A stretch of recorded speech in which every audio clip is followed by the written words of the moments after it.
Harmy, let's start with England then. And I do think that in professional sports, sometimes being delusional can be in enormous help.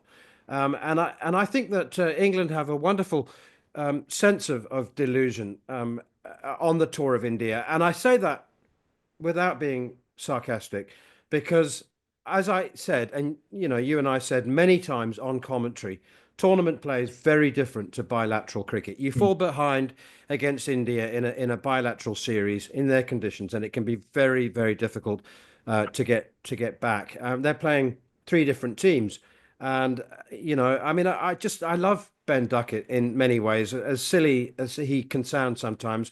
The fact that he and Joss almost dismissed the fact that they'd lost 7 out of 8 games in India. And, every time it must have been hard for Joss. I mean, poor old Joe Root had to do it as England captain for years and years and years. But, Joss was putting on that sort of watery smile after every defeat and saying it'll be okay, it'll be all right on the night. But how do you rate England before this tournament? Yeah, I mean, like you say, a tournament play. I think both groups hinge on, I mean, two games: Pakistan, New Zealand, first game of the tournament, and then England against Australia, second game of Group B.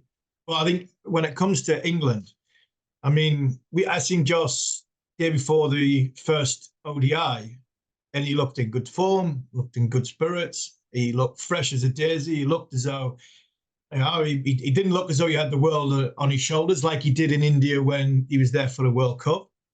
But by the end, he sounded a bit like me on commentary, a bit like a broken record. It was the same stuff that he was saying. And it sounded as though they had won more than they had lost.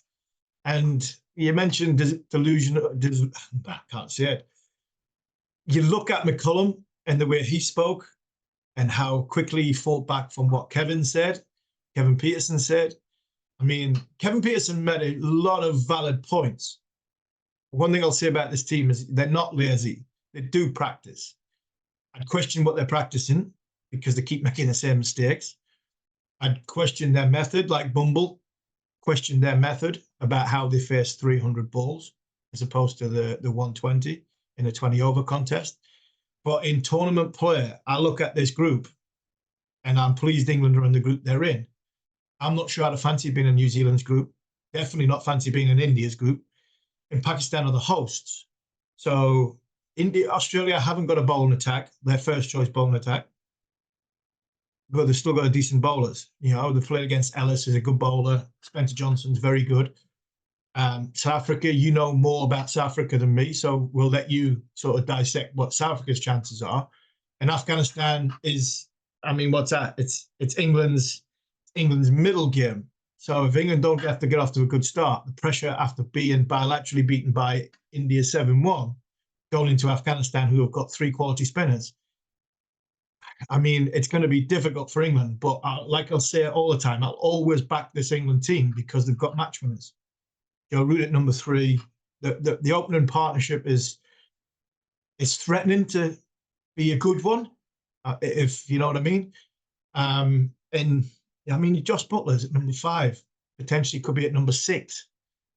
If he can bat for 25 overs and finish the games like he used to when he first came onto the scene, and England they do stand a chance because I still think their bowlers will be more suited in Pakistan conditions than they were in India. So there are positives. It's not all doom and gloom. They have played against a very, very good side. And the noise that Kevin Peterson made, and I heard Nasser Hussain talk about it as well the other day, the noise that Kevin made I'd just say might, I'm not sure, just might, just liven the dressing room up to potentially look at, is he right? Because whenever criticism comes, whenever home truths are shouted from former players, you have to, I mean, it's not natural if you don't have an element to go, does this bloke have a point? Let's wait and see. Yeah, let's remind ourselves of what Brendon McCullum told us when we were all in India about lifting the team after losing 7 out of 8 games. Ultimately, you're judged on results, right? From our point of view, we've got to try and strip away the the fear of failure that results can bring. And the guys are fiercely determined and competitive. You take that off the table and you say that that's not, you don't have to ever doubt that. But how do you allow an environment to be able to provide the freedom and the clarity of thought to be able to go out there and allow your talent to come out? And that's ultimately what we try and do within the group that we're building. And that's what we'll try and do over the next week as well. Give the guys a freshen up in Abu Dhabi, make sure all the bodies are fit and ready to go. We've got a full squad to be able to pick from come that first game against Australia. We do that, hopefully we walk a little bit taller and we play a little bit better, and ultimately we end up getting better results as well. I must say, Harmy, that's Brendon McCullum. I think I would find it very easy to be lifted by Brendon McCullum. I mean, we've heard many times now about him making players feel 10 foot tall, but he is just so charismatic, and I know that doesn't help playing left arm spin. You know, you still need to be able to play, but I get it. I get it. He's an uplifting character and personality, isn't he? And you can be going through the most terrible slump, and you spend 5 minutes with Baz, and you know, I guess he lifts everybody, and I guess he reminds you of what a good player you are, and that's why every time England walked out there, they believed that they were going to win, no matter that they weren't. Yeah, and that's the art of having a coach like McCullum. McCullum's not a technical coach, but you don't need a technical coach, because if you need one of them in international cricket, you shouldn't be playing. The selectors have made a monumental mistake, because you shouldn't be selected if you need somebody technically to help you with your game. Create the environment. The environment, I think, has been a challenging one in India because of the traveling element to getting around India in short space of time and playing against a very, very good side. Yeah, he does make you 10 foot tall, but unfortunately, if you're at 1'6" at this moment in time and you've just been belted 7-1 in a bilateral series, I mean, as good as McCullum is at lifting people up, I think there's still mental scars and vulnerabilities in this group about the way they've just played against India. So time away from the game, which I expected them to go to Abu Dhabi and not train, and that would be the right thing to do. Get away from the game as much as I possibly can, and then have an honest conversation about where they need to be at facing 300 balls in a game situation from a batting point of view. Because I actually think England bowled all right on that trip, but from a batting point of view, giving ourselves the best chance. And I think that's where McCullum's going to earn his corn, along with Trescothick, along with Jeetan Patel, and obviously Paul Collingwood. I think the right balance. That's a very, very good coaching team, from lifting a dressing room and creating an environment. And you throw Jimmy Anderson's going to be there as well. There won't. I don't think I've seen many other coaching unit from England go into that environment and have to try and pick players up and sometimes make it worse. I don't think this lot make it worse. My only worry is how they're going to find a method to play 50-over cricket when they haven't been playing it very well in the recent past. The dive bombed in the 50-over World Cup. They didn't play very well in that 3-match series. They haven't all played 50-over cricket in the recent past, because not everybody went to the West Indies. And switching it on as quick as like a tap or a switch is going to be very, very difficult. So they're going to have to hit the ground running hard, with purpose. And maybe it's Australia on Saturday in Lahore. That might not be a bad game for them. Might not be a bad game for them, because, like you mentioned before, tournament player, you get off to a start. And if they beat Australia, go to Afghanistan, and then, with all guns blazing, I mean, it's a different mindset. So for me, it's all about England's mindset. It's not about how they practice. It's not about how they go about sort of, silencing the media or anything like that. It's about their mindset going into that first game. If they get that right, I reckon they've got every chance of getting to the semi-final and potentially playing India. Because, I mean, the team that knocks India out, or the team that beats India, win it. Okay. People have asked me what happens, what are the ramifications if England have a terrible tournament? And I've told them, look, they can lose 3-0 and no one's going to get sacked. I mean, there's, Brendon McCullum's, he's only just started. They can have a shocking tournament. There'll be much anxiety. There'll be much hand-wringing. There'll be plenty of criticism in the media, but no one's going to get sacked. And then the focus will move on to onto the home summer. So I will just ask you in 30 seconds for a brief. You mentioned balance in the team. Are you happy with Livingston and Root sharing the fifth bowler role and playing the 7 extra batsmen? Where does Jamie Overton fit in? Just a brief word about your starting 11. I'm not happy with that, but I think it's a must. It's a must. I think you need. I don't think, unfortunately for Jamie, he's a good cricketer. Brendon, Cast, good cricketers. They're not number 7s in 50 over cricket. Might be in 2020 cricket, get away with it. But for me, no. Them 2 fight for the number 8 spot with Wood, Archer, and Rashid, and then you have a little bit of Livingston, a little bit of Root. One thing I will say off the back of your first point, saying nobody will get sacked. They won't get sacked. But I tell you what, if they do lose, and yeah, they could go on and win. They could lose. You have to look at both sides. If I'm McCullum, you have to have and Key as well. You have to have a look around the room and go, right, which ones are with us and which ones aren't. Because we made some big calls. We've left Reece Topley, who's been a big figure in white ball cricket. Sam Curran, a lot of conjecture about Sam, Will Jacks, all these players. We've made big calls and pushed them to one side. They're not part of our future going forward. You are. And you've not let us down. You just not performed. So if you haven't, there might be a rethink. But I don't think the sort of the coaching department will anybody be under pressure, even if England do tank in this tournament.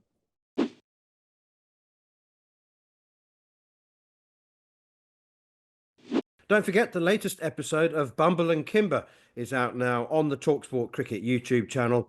And here in this clip, Jared discusses Afghanistan's chances at the upcoming Champions Trophy. Afghanistan's the best outsider. They're going to be suited by the pitches. They've got a bloodbath of a group, so they can easily squeak by.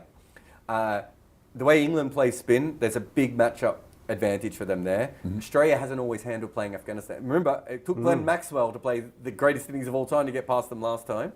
And Heinrich Klaassen, I know, just made runs and I think he's last off, but he's been in terrible form and all the South Africans are injured. I like Afghanistan in this tournament. I like them. I'm more confident in them than I am in New Zealand or Pakistan. And the latest episode of Bumble and Kimber is out now on the talkSPORT Cricket YouTube channel. Let's follow up on that, because I must say that anybody that missed it, you mentioned 3 or 4 times on air when we were in India that you tipped Afghanistan to cause an upset to reach the semi-finals. Do you know, if you look at the squad, I mean, 10 of them are regular players in franchise cricket, franchise tournaments around the world. We used to be quite dismissive of those. But you can't be now. I mean, you think, well, there used to be a time when they were short of runs. Well, Hashmatullah Shahidi, the captain, Ibrahim Zadran, Ramanullah Gurbaz, they've got all-rounders, Azmatullah Omarzai, Ikram Alikil, they've got 4 spinners. And as I said, they've got experience as well. There's absolutely no reason why they can't reach the semi-finals, and I know that you, for one, won't be surprised if they do. No, I won't be surprised if they do. The only thing that's potentially sort of knocking my opinions of that is the 50 over format. I think if it was T20 cricket, I'd be like, yeah, they're going to get the semi-final, because I think they'd beat England and they'll have a better chance. But I think that over the longer contest, I'm just not sure. I think the Afghanistan players are very, very good, and they were excellent in the the 50 over World Cup. But part of his goes on that first game to go against South Africa. If them 3 spinners get Heinrich Klaassen in that first game and go around the park on a flat one, it's where they come back from, and I think that's always going to be a challenge in every contest. But in Karachi, first game, pitches, they're normally sort of flat pitches, Karachi and Lahore. And they come up against England in Lahore, and they come up against South Africa in Karachi. I've just changed my mind a little bit on them. I thought, you know what, they've got a chance. 3 spinners, squeeze the game. Mentioned there that all the batters they've got. Rashid Khan is somebody who gets 30 off about 10 balls at the end of an innings, and sometimes takes the game away.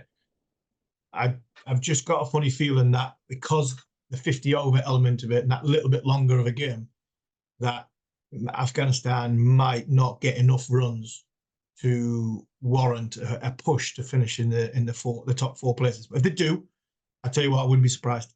You know why I don't think that the 50 over format is going to be a problem? You know, the one man who I think is going to help them transcend that, the one man who makes the difference, Jonathan Trott. Trott, yeah, yeah.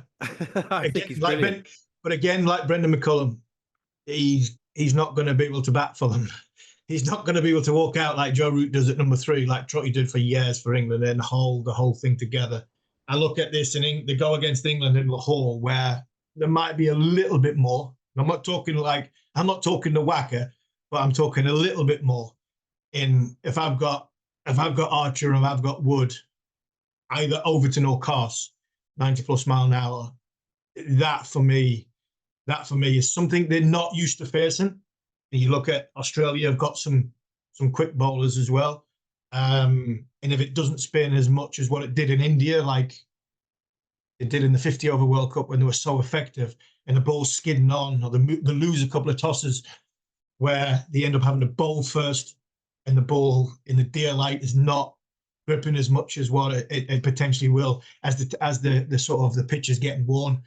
I think all these things makes me think that, you know, Bumble's outside sniff of semi-final spot Afghanistan, I just think they might fall a little bit short. Okay, let's move on to Australia.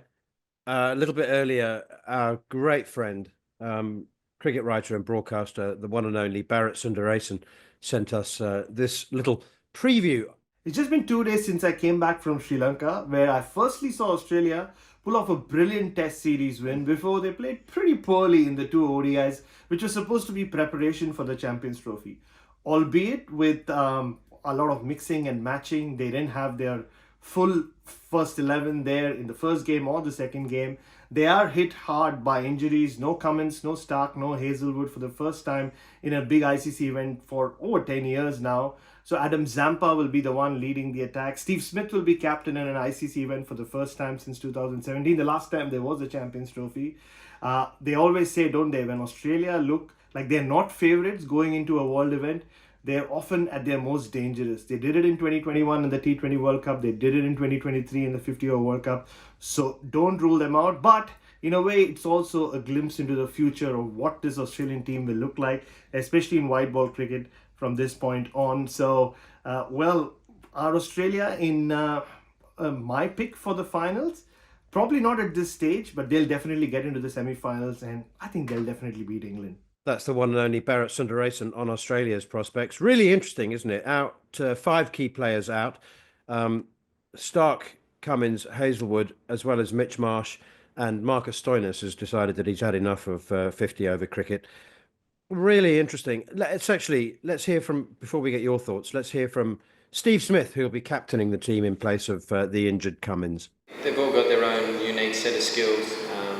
And I think for me, captaining them is just about communicating with them and trying to get the right option out of them at the right time. They all do it differently. Ben Warshaw and Spencer up top try and swing the ball back down the line. Sean obviously gets a really good. Nathan Ellis has terrific change-ups, and we've got a couple of spinners as well, obviously Zams and Tanvir, who's got a good skill set as well, and Maxwell and Short and Head. We've got plenty of part-time options, I suppose. So we got the bases covered, and the guys are looking forward to getting to Pakistan and competing in another big event. Australian captain Steve Smith. It's really interesting, isn't it? You look at this Australian squad, Harmy. I mean, there aren't any brand new names. Sean Abbott's been around a while. But, Nathan Ellis, Aaron Hardy, Spencer Johnson, who you mentioned, who's played in the 100, Matthew Short, Tanvir Sangha, Ben Dwarshuis. They're not names that fall off the tongue quite as easily. I mean, it's quite a lot of new faces. Yeah, it's quite a lot of new faces, but ones that I think are familiar to international cricket or international players because they play a lot of franchise cricket around the world. You write them off all the time, don't you?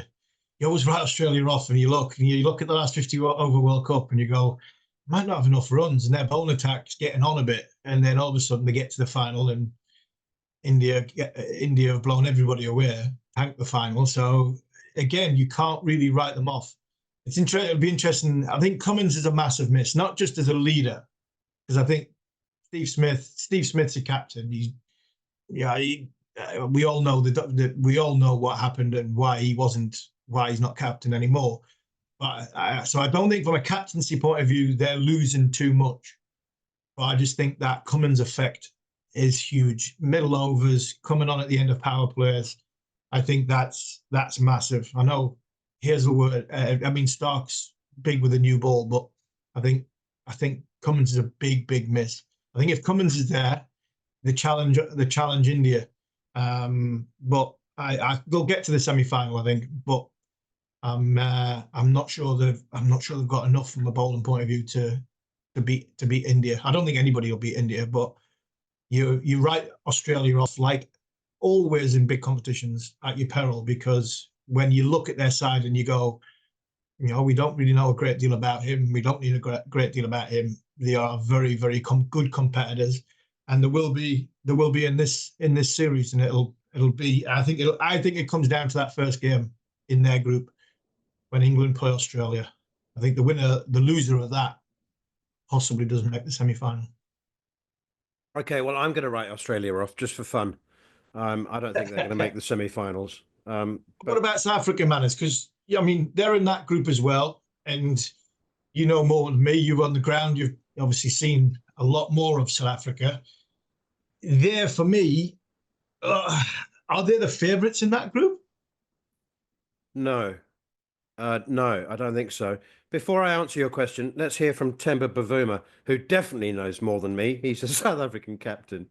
Looking at the run that we've gotten here to this point, it hasn't been a case where, it's been our full strength team that's been up against the other teams.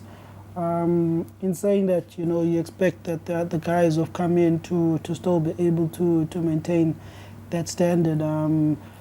I think with this group, from a confidence point of view, I believe that is still up there. And really for us as a group now, it's for us to connect strongly again, like I always say, to remind ourselves of how we want to play our cricket, but really back ourselves to play to our best. That's what we know.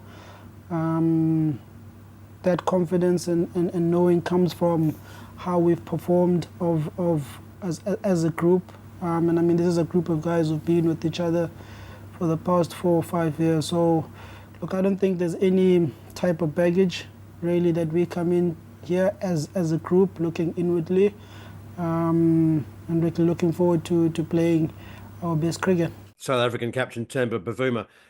South Africa's record recently is very poor. They've only won 4 out of their last 12 ODIs. They've lost 6 in a row going into the Champions Trophy. What people may not know or remember is that they've done so with over 20 debutants over the last 18 months. They've prioritised Test cricket. The 2 coaches, red ball and white ball, Shukri Conrad and Rob Walter, have prioritised Test cricket, and that's paid off handsomely. They got a place in the World Test Championship final in June. But like in those 12 games, Kagiso Rabada only played twice. Marco Jansen only played 3 times. They played with a whole bunch of young guys. Half the team are 35 or approaching 35 or older. So they're having to rebuild. And Rob Walter's coming in for some, I think, absurdly unjustified criticism for the results that they've been suffering. But you know what, Harmy, it all comes down with South Africa to scar tissue.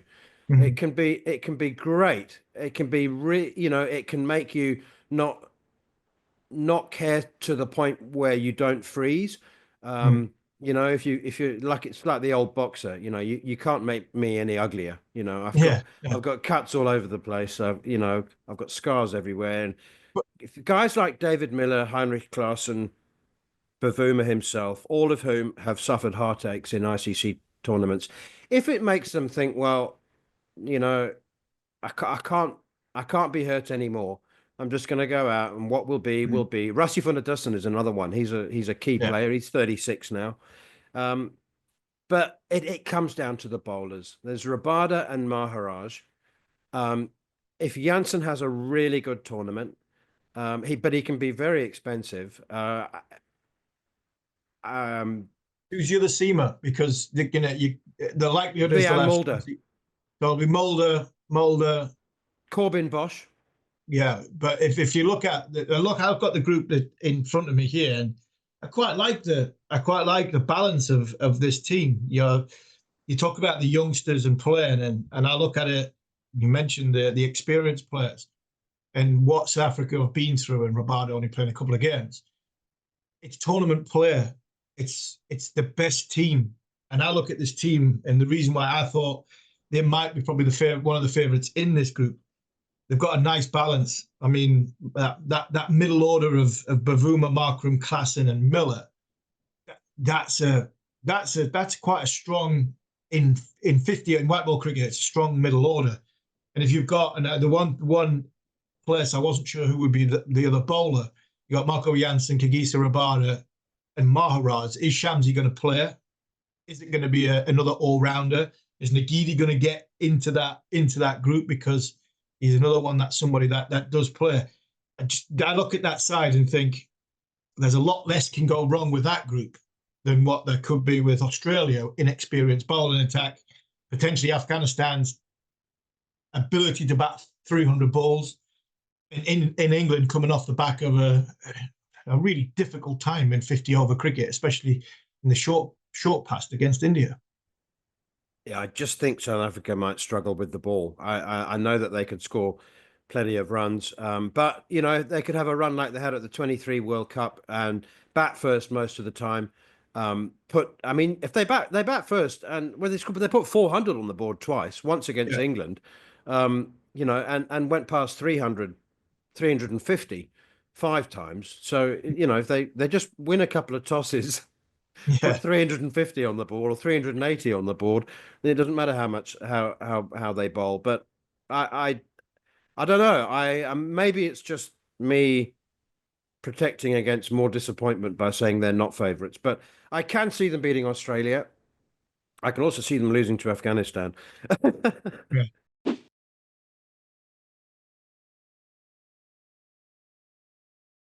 Okay, let's talk about Group A then. India going into the tournament as strong favourites. They'll play all their games in Dubai after the political situation. A lot has been said about whether that provides an advantage or not, Harmy. And it's interesting that they've chosen 2 wrist spinners with the inclusion of Varun Chakravarti in place of Yashasvi Jaiswal. And then a lot of people have said they've only got 3 specialist fast bowlers, and they're playing all 3 group games in Dubai, and should they progress, they'll play all of their games in Dubai. And that's interesting. I mean, is Chakravarti just the form horse who couldn't be ignored, or is it because Dubai pitches will be a bit tired and a bit dry that they've gone with? I mean, they've got 3 frontline seamers and Hardik Pandya, and 3 spinning all rounders, 2 leg spinners. It's a funny looking squad. It's an embarrassment of riches. That's what it is. We've got 25 good players. How do we get them into 15? Well, we'll take these. I mean, I understand the Jaiswal one. I think the Jaiswal one there is to take pressure off the captain and Virat. Not so much Kohli, but more off the captain. Because if all of a sudden first group game against Bangladesh, Rohit Sharma, I know he's off the back of an excellent 100 against England, but he still hasn't scored a great deal of runs. If Rohit Sharma gets nicked off a couple of times in the first couple of games, and you've got Yashasvi Jaiswal sitting carrying drinks, there'll be a lot of clamour for Jaiswal to play. So taking him out of the equation probably just releases Rohit Sharma to be the best version as he can be. The bowling unit, it's an interesting one. I think they are possibly one seamer light. You've got to bear in mind that Mohammed Shami's been out 15 months and he hasn't bowled a great deal in a short period of time. So managing his workload could be quite interesting, because he didn't play all the games against England. They're just a good side. I mean, I can't see Chakravarti playing. I think I look at Kuldeep's record in 50 over cricket. It's ridiculous. You've got the two left arm options. Both of them bat very well. You can have Axar Patel coming in at number 5 and number 8. And if he comes in at number 5, you've got Ravi Jadeja coming in at number 8. I mean, that's a lot different to Bryden Carson, Jimmy Overton. No disrespect to them. I mean, his record's phenomenal. And if they don't play, if they need an off-spinning all-rounder, they've got Washington Sundar, who is vastly experienced as well. So it's a very, very good, competent side. And I think the only team that beats India is India. And I mean that whether they get to the final, the pitches they're going to play on possibly will be tired off the back of the ILT 20. But it's 4 games, 5 games. They'll probably play on the same pitch 3 times if they get to the final, twice if they get to the semi-final. So I'm sure they've catered for every eventuality that if it does start getting tired and they do get to the semi-final, they've got the extra spinner.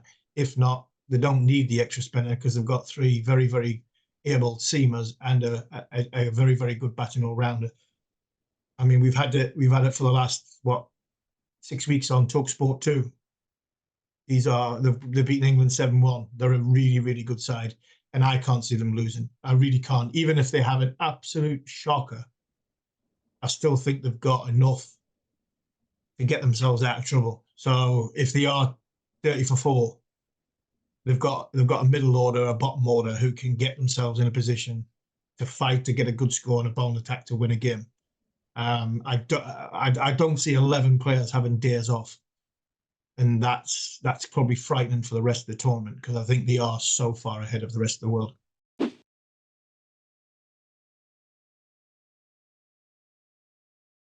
Let's move on to Pakistan then. And we've got another preview insert here from another great friend of the show, Behram Qazi, another cricket writer and broadcaster, who gives us his thoughts on how Pakistan are shaping up to defend their title, remember? So as far as Pakistan's chances at the Champions Trophy are concerned, I mean, had you asked me like 2 months back, I would have said that they look terrific because Pakistan had their combination sorted out and had won back-to-back ODI series in Australia, Zimbabwe and South Africa. But since then, a lot has changed. And I think the biggest point over here to raise is that Saim Ayub is out injured. And not only have Pakistan lost an in-form explosive opening batter, but also someone who pitches in with the ball. And to compensate for Saim's injury, Babar Azam has been moved up a position to opener. And there's going to be a brand new number 3 batter. And then also you've had to fit in Khushdil Shah at number 7 just because Pakistan wants to bowl a few overs with him. Now, Khushdil averages over 75 with the ball in ODIs and he hasn't really impressed. And Pakistan once again have embraced the chaos going into a global ICC event. And I feel that the biggest weakness, despite the, majorly shuffled batting order, is the fact that their spin bowlers aren't looking as threatening. Abrar Ahmed has been hot and cold, and then also you're relying on Salman Ali Agha, who's done well, but still is a high-performing part-timer, along with Khushdil Shah. So I don't know how Pakistan will be taking wickets in the middle overs. They might be relying heavily on Haris Rauf. But their strengths, I would say, are the backbone in the middle order, which is made up by Mohammad Rizwan, who's the captain, and Salman Ali Agha. They've been scoring a lot of runs, so they'll be crucial. Fakhr Zaman up top will be very, very crucial to provide some early impetus and kind of set up the stage for the rest of the batters. And as cliche as it might sound, it'll come down to Pakistan's pace attack of Naseem Shah, Shaheen Shah Afridi and Haris Rauf. If they can get wickets with the new ball and through the middle, I feel like Pakistan can surprise. And whilst I don't feel they are semi-final contenders, I wouldn't be surprised if they go on to lift the entire title, right? I mean, that's Pakistan in a nutshell for you. They're mercurial. They can galvanize themselves into a side that can be world beaters on their day. And if they are on a run and are hot, they'll be difficult to stop. But can that happen? Who's to say? It's a bit of a shootout of a tournament because you win 2 games in the group stage and then you win 2 games in knockouts and then you can actually lift the trophy. But, it's a very open tournament. Anyone can win it. I wouldn't entirely write Pakistan off, but I do feel genuinely that New Zealand and India have better and more healthy ODI units as of now. That's Behram Qazi with his thoughts. Harmy, I always feel guilty about describing Pakistan as mercurial and unpredictable and anything could happen on the day. And well, Behram's just confirmed all of that. Every single cliche. Every single one, yes. Yeah, he's not he wouldn't be surprised if they get knocked out after 2 games, but also wouldn't be surprised if they win it. Yeah, that's Pakistan. And that's Pakistan my whole lifetime, since 1992 World Cup. That was probably the first one I've seen properly. You could say that about every knockout tournament that Pakistan's in it. They come with such a whirlwind. They come with an absolute shambles, and they're either are an absolute shambles or they go on and win it. So I really do hope that the both India. I mean, I do hope they do have a good tournament, because the host, their stadiums look from afar, they'll look as though they're going to be in decent shape. There'll be a huge amount of population supporting them. I think their bowling attack is what keeps them into the knockout phases. I think looking at their batters, I think they've got runs in them. I think they've got runs in them, in the likes of Fakhar Zaman and Babar Azam, Mohammad Rizwan, yeah, Shakil. I think they've got runs in them. I just think, can they put a bowling unit together to stay in contests or to win contests? That will be the challenge, because it looks like they're going to go head to head against New Zealand. And again, like Group B, I think that comes down to the first game. The very first game of the tournament will dictate whether Pakistan or New Zealand get to the semi-final. And if New Zealand play the way they have done in the last couple of weeks in Pakistan and beat Pakistan, and I think then that possibly could be it for Pakistan, because I can't see them beating India. Okay, we've got about a minute left in this section, so let's talk about New Zealand. Let's first of all hear from Daryl Mitchell, one of 6 all-rounders in their squad. I guess the cool thing is, in the last few World Cups, we've been at the pointy end of the tournament, and that's exciting to know that we're winning games that get us in those positions. And the Champions Trophy is exciting. We're really looking forward to it as a group, and we love our time in Pakistan. We've been over here a number of times in the last few years, and the people, the way that they look after us over here, it's pretty special. So looking forward to what's coming up. That's Daryl Mitchell. He doesn't bowl much these days, but he is still an all-rounder. And it's remarkable. You look at that team. Rachin Ravindra bowls. Actually, if you include him as an all-rounder, well, he's a part-time bowler, really. Then it's 7. But honestly, you look at that squad, Will Young probably won't play. Rachin Ravindra, Devon Conway, Williamson, Latham, Mitchell, Phillips, Chapman, Bracewell, Nathan Smith, who we both loved the look of when we were in New Zealand a couple of months ago. Mitchell Santner, the captain. Kyle Jamieson is into the team now in place of Lockie Ferguson. Yep. Matt Henry, who's been in brilliant form for about 3 years now. Where's the weak link in that New Zealand team? And I know that maybe it's just sentimental, because I've loved the New Zealand team for so long. And they did win this tournament way back in 2000. But honestly, where's the weak link there? I think the weak link is the weak link is any other bowler other than Lockie Ferguson going down, and I think there might have been okay. I still think comes down to that first game, like I said before, against Pakistan. If they beat Pakistan, they're through, because I think they'll win 2 games, because they'll beat Bangladesh. But that extra yard of pace that Lockie Ferguson give that team, he was the one that they didn't want to miss out, because he's the one of marked difference. Now, does that put pressure on O'Rourke to be your quick bowler and play? I wasn't fully committed that O'Rourke was going to play in every game. Jamieson lengthens the baton, but pace-wise, variety-wise, his release point is obviously a point of difference. They've got 2 good spinners in 50-over cricket. They are probably other than India, probably as good a 15 as you'll get. So I think New Zealand will be there or thereabouts. I've got a funny feeling they'll beat Pakistan in that first game, and then it'll be in India against New Zealand 2 going in from pot A with dare I say it, South Africa, and comes down to England against Australia. I hope for England, and desperate for England, so I'll go with South Africa, England.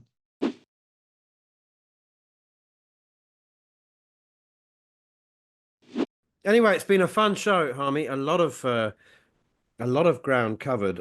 We look forward to doing it again next week. You've been listening to the following on with me, Neil Manthorp, alongside former England fast bowler Steve Harmison. As I said, we'll be back at a similar time next week to look back at England's opening game against Australia in the Champions Trophy and much, much more. But for now, this has been Following On.